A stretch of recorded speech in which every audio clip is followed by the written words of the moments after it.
चौंडीमध्ये भव्य जलयात्रेचा शुभारंभ. उपमुख्यमंत्री एकनाथ शिंदेंचे आगमन. सुजय विखेंकडून स्वागत.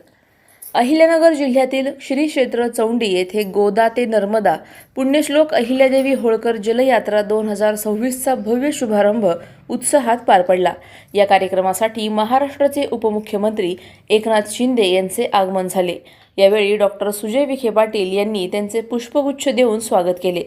धार्मिक आणि सांस्कृतिक वातावरणात पार पडलेल्या या जलयात्रेमुळे परिसरात उत्साहाचे वातावरण निर्माण झाले. या सोहळ्याला मोठ्या संख्येने भाविक आणि स्थानिक नागरिक उपस्थित होते. परंपरा आणि श्रद्धेचा संगम असलेल्या या जलयात्रेकडे संपूर्ण जिल्ह्याचे लक्ष लागले आहे. अधिक माहितीसाठी स्टार इंडिया 1 न्यूज पाहत रहा. चॅनलला सबस्क्राईब करा आणि अशाच अपडेट्ससाठी बेल आयकॉन दाबा.